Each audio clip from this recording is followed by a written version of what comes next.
అప్పుల బాధలు వెంటాడుతున్నాయా? అయితే 6 JVR వారి జాతిరత్నాలు ధరించండి. రైట్, బ్రేకింగ్ న్యూస్ వస్తున్నాం మనం టీవీ స్క్రీన్ పై. విశాఖలో నవవధువు అనుమానాస్పద మృతి కలకలం రేపుతోంది. పెళ్ళై కేవలం 40 రోజులు మాత్రమే అయిన యువతి కృష్ణవేణి తన నివాసంలో విగతజీవిగా కనిపించడం తీవ్ర విషాదానికి దారితీసింది. కుటుంబ సభ్యులు ఆమె ఉరివేసుకుని ఆత్మహత్య చేసుకుందని చెబుతుండగా ఘటనపై పలు అనుమానాలు వ్యక్తమవుతున్నాయి పోలీసుల్లో. విజయనగరం జిల్లా మెంటాడ గ్రామానికి చెందిన కృష్ణవేణికి ఇటీవల వివాహం జరిగింది. పెళ్లి అనంతరం భర్తతో కలిసి విశాఖలో నివాసం ఉంటుంది. ఘటన జరిగిన రోజు భర్త విధులకు వెళ్ళగా ఇంట్లో ఒంటరిగా ఉన్న కృష్ణవేణి ఉరికి వేలాడుతున్న స్థితిలో కనిపించినట్లు సమాచారం. సో విధులు ముగించుకొని ఇంటికి వచ్చిన భర్త ఈ దృశ్యాన్ని చూసి వెంటనే స్థానికులకు పోలీసులకు సమాచారం అందించారు. సమాచారం అందుకున్న పోలీసులు స్పాట్కి చేరుకుని ఆ డెడ్ బాడీని స్వాధీనం చేసుకుని పోస్ట్ మార్టం నిమిత్తం హాస్పిటల్ తరలించారు. యువతి మృతికి గల కారణాలపై అన్ని కోణాల్లో ఇప్పుడు దర్యాప్తు చేస్తున్నారు. సో కుటుంబ సభ్యుల వాంగ్మూలాలు నమోదు చేయడంతో పాటు అవసరమైన ఆధారాలను సేకరిస్తున్నారు పోలీసులు. అసలు పెళ్ళైన కొద్ది రోజులకే నవవధువు మృతి చెందడం ఇప్పుడు స్థానికంగా తీవ్ర చర్చనీయాంశంగా మారింది. ఇది నిజంగా ఆత్మహత్యనా లేక మరేదైనా కారణం ఉందా అనే అంశాలపై పోలీసులు ఇప్పుడు దర్యాప్తు చేస్తున్న పరిస్థితి. అండ్ దర్యాప్తు పూర్తయిన తర్వాతే ఈ యొక్క ఘటనకు సంబంధించిన పూర్తి వివరాలు బయటకు వచ్చే అవకాశం ఉంది. ఏదేమైనప్పటికీ అంటే కేవలం కృష్ణవేణికి అండ్ మురళికి కేవలం పెళ్ళయి నెల రోజులే అవుతుంది. సరిగ్గా 20 రోజుల తర్వాత, పెళ్ళైన 10 రోజుల తర్వాత 20 రోజులుగా ఈ యొక్క పిఏ పాలెంలో ఉంటున్నారు విశాఖకు సంబంధించి. ఈ అమ్మాయి ఒక మార్ట్లో పనిచేస్తుంది, ఒక అటెండర్గా.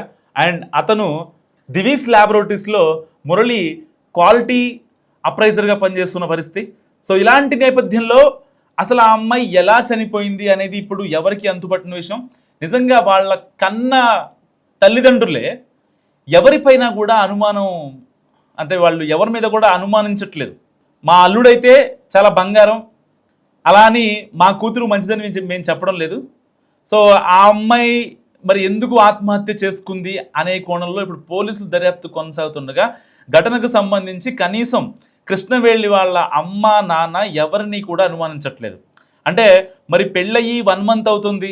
సో ఇంకా కనీసం అటు ఇటు అత్తగారింటికి లేకపోతే పుట్టింటికి అటు ఇటు తిరగడాలు చాలా ఉంటాయి ఇంకా. సో అంటే ఒక 4-5 నెలల వరకు ఇవి జరుగుతూ ఉంటాయి కదా. సో అలాంటివి ఇంకా తన కాళ్లకు పారాణి ఆరకముందే ఆ అమ్మాయి ఎందుకు ఆత్మహత్య చేసుకుంది నిజంగా? లేకపోతే తనకి ఎక్స్టర్నల్గా ఏమన్నా బాధలుండా, లేదంటే ఇంకెవరినన్నా ప్రేమించి వాళ్ళతో వివాహం జరగలేదనా, లేదంటే ఈ యొక్క మురళి దివీస్లో వర్క్ చేస్తున్నటువంటి మురళియే ఏదన్నా ఇబ్బందులు పెట్టాడా అనే కోణంలో కూడా ఇప్పుడు పోలీసులు అనుమానిస్తున్నారు. సో ఇప్పటికే ఆ అమ్మాయి ఫోన్ని కూడా స్వాధీనం చేసుకునే పరిస్థితి. సో ఆ ఫోన్లో ఆ అమ్మాయి లాస్ట్గా ఎవరితో అయితే చాట్ చేసింది, ఇలాంటి విషయాల్ని ఇప్పుడు పోలీసులు తేల్చాల్సి ఉంది. సో ఎట్టి పరిస్థితిలో ఆ అమ్మాయి అంటే వితిన్ 1 monthలోనే ఆ అమ్మాయి చనిపోవడం అంటే అసలు ఎవరు ఎక్స్పెక్ట్ చేయని విషయం. నిజంగా ఒకవేళ ఆ అమ్మాయికి పెళ్లి కనుక వద్దు అన్న సిచ్యువేషన్ ఉంటే ఒకవేళ ఆ అమ్మాయి ఇంకెవరితోనో రిలేషన్లో ఉంది అనుకోవచ్చు. కానీ కృష్ణవేణి వాళ్ళ అమ్మా నాన్న క్లారిటీగా చెప్తున్నటువంటి అంశం ఏంటంటే, మా అల్లుడు మంచోడు, సో మా అల్లుడిని అనడానికి లేదు. ఒకవేళ మా పిల్లకి స్ట్రెస్ ఎక్కువయ్యా లేకపోతే ఇంకేదన్నా బాధలు ఉన్నాయా అని అనుకోవడానికి వాస్తవానికి ఆ అమ్మాయి ఒక 26 ఏళ్ల మహిళ. సో ఇప్పటిదాకా కొన్ని చిన్న చిత్తగా జాబులు చేసింది. ఒక ఫ్యూచర్ చూద్దామని చెప్పి వాళ్ళ ఊరిని వదిలి వైజాగ్ వచ్చారు. అండ్ భర్త కూడా కాస్త చదువుకున్నారు, దివీస్ ల్యాబొరేటరీలో ఆయన కూడా వర్క్ చేస్తున్నారు. నెలకి 25,000 రూపాయలు శాలరీ వస్తుంది.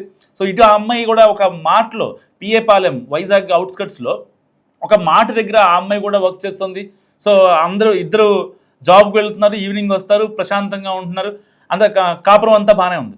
ఎక్కడ ఈ 1 monthలో ఇటు అత్తగారింటికి కానీ పుట్టింటికి కానీ ఎలాంటి కంప్లైంట్స్ కూడా వెళ్ళలేదు. అంటే ఆ అమ్మాయి తరపు నుంచి కానీ అబ్బాయి తరపు నుంచి కానీ మరి సడన్గా ఆ అమ్మాయి చనిపోవడం వెనుక అసలు ఎవరున్నారు? నిజంగా ఇప్పుడు ఆ అమ్మాయికి సంబంధించిన ఫోన్ తీసుకున్నారు. సో దానికి సంబంధించి ఫోన్ లాక్ ఓపెన్ అవ్వట్లేదు. ఆ ఫోన్ లాక్ ఓపెన్ అయిన తర్వాత అంటే CDRలు ఈ యొక్క కాన్వర్జేషన్ తెప్పించకుండానే తన ఫోన్తోనే పని అయిపోయే అవకాశం ఉంది. ఎందుకంటే ఆ అమ్మాయి ఇక్కడ ఇంటి దగ్గర ఉన్నటువంటి సిచ్యువేషన్ ఏంటి, జస్ట్ హ్యాంగ్ చేసుకొని ఉంది. మరి ఇలాంటి నేపథ్యంలో అసలు ఏం జరిగిందనేది మరికొద్దిసేపట్లో తెలియాల్సింది. మరి మీరేమనుకుంటున్నారో మస్తుగా కామెంట్ చేయండి. రైట్, బ్రేకింగ్ న్యూస్ వస్తున్నాం మన టీవీ స్క్రీన్ పై. విశాఖలో నవవధువు అనుమానాస్పద మృతి కలకలం రేపుతోంది. పెళ్ళై కేవలం 40 రోజులు మాత్రమే అయిన యువతి కృష్ణవేణి తన నివాసంలో విగతజీవిగా కనిపించడం తీవ్ర విషాదానికి దారితీసింది. కుటుంబ సభ్యులు ఆమె ఉరివేసుకుని ఆత్మహత్య చేసుకుందని చెబుతుండగా ఘటనపై పలు అనుమానాలు వ్యక్తమవుతున్నాయి పోలీసుల్లో. విజయనగరం జిల్లా మెంటాడ గ్రామానికి చెందిన కృష్ణవేణికి ఇటీవల వివాహం జరిగింది. పెళ్లి అనంతరం భర్తతో కలిసి విశాఖలో నివాసం ఉంటుంది. ఘటన జరిగిన రోజు భర్త విధులకు వెళ్ళగా ఇంట్లో ఒంటరిగా ఉన్న కృష్ణవేణి ఉరికి వేలాడుతున్న స్థితిలో కనిపించినట్లు సమాచారం. సో విధులు ముగించుకొని ఇంటికి వచ్చిన భర్త ఈ దృశ్యాన్ని చూసి వెంటనే స్థానికులకు పోలీసులకు సమాచారం అందించారు. సమాచారం అందుకున్న పోలీసులు స్పాట్కి చేరుకుని ఆ డెడ్ బాడీని స్వాధీనం చేసుకుని పోస్ట్ మార్టం నిమిత్తం హాస్పిటల్ తరలించారు. యువతి మృతికి గల కారణాలపై అన్ని కోణాల్లో ఇప్పుడు దర్యాప్తు చేస్తున్నారు.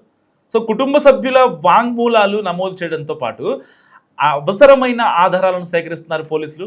అసలు పెళ్ళైన కొద్ది రోజులకే నవవధువు మృతి చెందడం ఇప్పుడు స్థానికంగా తీవ్ర చర్చనీయాంశంగా మారింది. ఇది నిజంగా ఆత్మహత్యనా లేక మరేదైనా కారణం ఉందా అనే అంశాలపై పోలీసులు ఇప్పుడు దర్యాప్తు చేస్తున్న పరిస్థితి. అండ్ దర్యాప్తు పూర్తయిన తర్వాతే ఈ యొక్క ఘటనకు సంబంధించిన పూర్తి వివరాలు బయటకు వచ్చే అవకాశం ఉంది. ఏదేమైనప్పటికీ అంటే కేవలం కృష్ణవేణికి అండ్ మురళికి కేవలం పెళ్ళయి నెల రోజులే అవుతుంది. సరిగ్గా 20 రోజుల తర్వాత, పెళ్ళైన 10 రోజుల తర్వాత 20 రోజులుగా ఈ యొక్క పిఏ పాలెంలో ఉంటున్నారు విశాఖకు సంబంధించి. ఈ అమ్మాయి ఒక మార్ట్లో పనిచేస్తుంది, ఒక అటెండర్గా. అండ్ అతను దివీస్ ల్యాబొరేటరీస్లో మురళి క్వాలిటీ అప్రైజర్గా పనిచేస్తున్న పరిస్థితి. సో ఇలాంటి నేపథ్యంలో అసలు ఆ అమ్మాయి ఎలా చనిపోయింది అనేది ఇప్పుడు ఎవరికి అంతుపట్టిన విషయం. నిజంగా వాళ్ళ కన్న తల్లిదండ్రులే ఎవరిపైనా కూడా అనుమానం, అంటే వాళ్ళు ఎవరి మీద కూడా అనుమానించట్లేదు.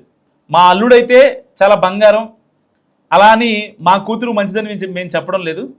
సో ఆ అమ్మాయి మరి ఎందుకు ఆత్మహత్య చేసుకుంది అనే కోణంలో ఇప్పుడు పోలీసులు దర్యాప్తు కొనసాగుతుండగా ఘటనకు సంబంధించి కనీసం కృష్ణవేణి వాళ్ళ అమ్మ నాన్న ఎవరిని కూడా అనుమానించట్లేదు. అంటే మరి పెళ్ళయి 1 మంత్ అవుతుంది. సో ఇంకా కనీసం అటు ఇటు అత్తగారింటికి లేకపోతే పుట్టింటికి అటు ఇటు తిరగడాలు చాలా ఉంటాయి ఇంకా. సో అంటే ఒక 4-5 నెలల వరకు ఇవి జరుగుతూ ఉంటాయి కదా. సో అలాంటివి ఇంకా తన కాళ్లకు పారాణి ఆరకముందే ఆ అమ్మాయి ఎందుకు ఆత్మహత్య చేసుకుంది నిజంగా? లేకపోతే తనకి ఎక్స్టర్నల్గా ఏమన్నా బాధలుండా, లేదంటే ఇంకెవరినన్నా ప్రేమించి వాళ్ళతో వివాహం జరగలేదనా, లేదంటే ఈ యొక్క మురళి దివీస్లో వర్క్ చేస్తున్నటువంటి మురళియే ఏదన్నా ఇబ్బందులు పెట్టాడా అనే కోణంలో కూడా ఇప్పుడు పోలీసులు అనుమానిస్తున్నారు. సో ఇప్పటికే ఆ అమ్మాయి ఫోన్ని కూడా స్వాధీనం చేసుకునే పరిస్థితి. సో ఆ ఫోన్లో ఆ అమ్మాయి లాస్ట్గా ఎవరితో అయితే చాట్ చేసింది, ఇలాంటి విషయాల్ని ఇప్పుడు పోలీసులు తేల్చాల్సి ఉంది. సో ఎట్టి పరిస్థితిలో ఆ అమ్మాయి అంటే వితిన్ 1 మంత్లోనే ఆ అమ్మాయి చనిపోవడం అంటే అసలు ఎవరు ఎక్స్పెక్ట్ చేయని విషయం. నిజంగా ఒకవేళ ఆ అమ్మాయికి పెళ్లి కనుక వద్దు అన్న సిచ్యువేషన్ ఉంటే ఒకవేళ ఆ అమ్మాయి ఇంకెవరితోనో రిలేషన్లో ఉంది అనుకోవచ్చు. కానీ కృష్ణవేణి వాళ్ళ అమ్మా నాన్న క్లారిటీగా చెప్తున్నటువంటి అంశం ఏంటంటే మా అల్లుడు మంచోడు, సో మా అల్లుడిని అనడానికి లేదు. ఒకవేళ మా పిల్లకి స్ట్రెస్ ఎక్కువయ్యా లేకపోతే ఇంకేదన్నా బాధలు ఉన్నాయా అని అనుకోవడానికి వాస్తవానికి ఆ అమ్మాయి ఒక 26 ఏళ్ల మహిళ. సో ఇప్పటిదాకా కొన్ని చిన్న చిత్తగా జాబులు చేసింది. ఒక ఫ్యూచర్ చూద్దామని చెప్పి వాళ్ళ ఊరిని వదిలి వైజాగ్ వచ్చారు. అండ్ భర్త కూడా కాస్త కొంచెం చదువుకున్నారు, దివీస్ ల్యాబొరేటరీలో ఆయన కూడా వర్క్ చేస్తున్నారు. నెలకి 25,000 రూపాయలు శాలరీ వస్తుంది. సో ఇటు ఆ అమ్మాయి కూడా ఒక మార్ట్లో పిఏ పాలెం వైజాగ్ అవుట్స్కట్స్లో ఒక మాట దగ్గర ఆ అమ్మాయి కూడా వర్క్ చేస్తుంది. సో ఇద్దరు జాబ్కి వెళ్తున్నారు, ఈవినింగ్ వస్తారు, ప్రశాంతంగా ఉంటున్నారు. అంత కాపురం అంతా బాగానే ఉంది. ఎక్కడ ఈ 1 మంత్లో ఇటు అత్తగారింటికి కానీ పుట్టింటికి కానీ ఎలాంటి కంప్లైంట్స్ కూడా వెళ్ళలేదు. అంటే ఆ అమ్మాయి తరపు నుంచి కానీ అబ్బాయి తరపు నుంచి కానీ మరి సడన్గా ఆ అమ్మాయి చనిపోవడం వెనుక అసలు ఎవరున్నారు? నిజంగా ఇప్పుడు ఆ అమ్మాయికి సంబంధించిన ఫోన్ తీసుకున్నారు. సో దానికి సంబంధించి ఫోన్ లాక్ ఓపెన్ అవ్వట్లేదు. ఆ ఫోన్ లాక్ ఓపెన్ అయిన తర్వాత అంటే సిడిఆర్లు ఈ యొక్క కాన్వర్జేషన్ తెప్పించకుండానే తన ఫోన్తోనే పని అయిపోయే అవకాశం ఉంది. ఎందుకంటే ఆ అమ్మాయి ఇక్కడ ఇంటి దగ్గర ఉన్నటువంటి సిచ్యువేషన్ ఏంటి, జస్ట్ హ్యాంగ్ చేసుకొని ఉంది. మరి ఇలాంటి నేపథ్యంలో అసలు ఏం జరిగిందనేది మరికొద్ది సేపట్లో తెలియాల్సింది. మరి మీరేమనుకుంటున్నారో మస్తుగా కామెంట్ చేయండి.